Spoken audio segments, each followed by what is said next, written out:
টাকা লাগে একটু সমস্যা পড়ে আছে। তোমার আমার কিস্তি আছে, আমি টাকা তো দিতে পারবো না। দোষ আমাকে ইমার্জেন্সি 2000 টাকা লাগে রে, খুব সমস্যা পড়ে আসছে, বুঝার চেষ্টা কর। ভাই দেখ, আমি খুব সমস্যার ভিতরে আছি, কারণ এক সপ্তাহ পর আমার কিস্তি এবং ডিপে জমা দিতে হবে।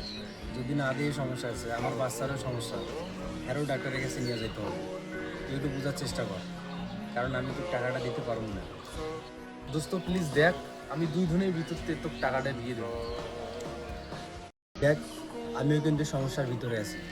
তুই যদি এক সপ্তাহের ভিতরে টাকাটা দিতে পারিস তাহলে আমি তো দিতে পারি, কারণ আমিও অনেক সমস্যার ভিতরে আছি এবং আমারও অনেক কষ্টের দিন পার করতে হচ্ছে। আচ্ছা ঠিক আছে, তুই টাকাটা দিলে আমার খুব উপকার হবে। ঠিক আছে, সমস্যা নেই দোষ। আমার কিন্তু ভাই এক সপ্তাহের ভিতরে টাকাটা দিতে হবে। আচ্ছা ঠিক আছে।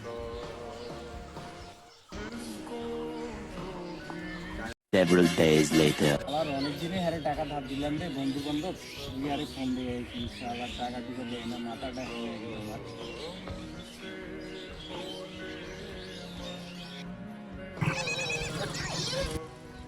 হ্যালো।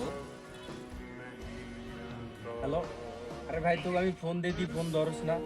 তুই 2 দিনের কথা বলে টাকা এক সপ্তাহ পার হয়ে গেল। আমি তো বললাম যে এক সপ্তাহের ভিতরে টাকাটা দিবি। আমি কি খুব অপরাধ করে ফেলেছি তোর টাকাটা ধার দিয়ে? তুই বল। বেড়া, তোর 2000 টাকা নিয়ে আমি পালাইতেছে নাকি?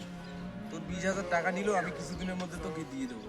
তাই আমি তোকে 2000 টাকা ধার করতে দিছি, তুই আমার কাছে 2 দিনের কথা বলে নিছিস, কিন্তু এক সপ্তাহ পার হয়ে গেছি। এখন তুই 20,000 টাকার লেকচার মারিস। আমি তোর কাছে 20,000 টাকা চাই না, ঠিক আছে? তুই আমার 2000 টাকা নিছিস, 2000 টাকা সুসম্মানে দিয়ে যাস।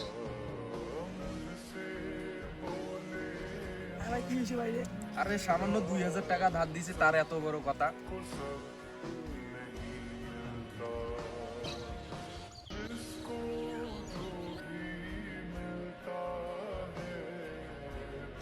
ভাই আল্লাহ কি তোমার আগের মতো সম্পর্ক নাই? তোমার দিকে দেখে গেল তা তোমার কিছু বললো না?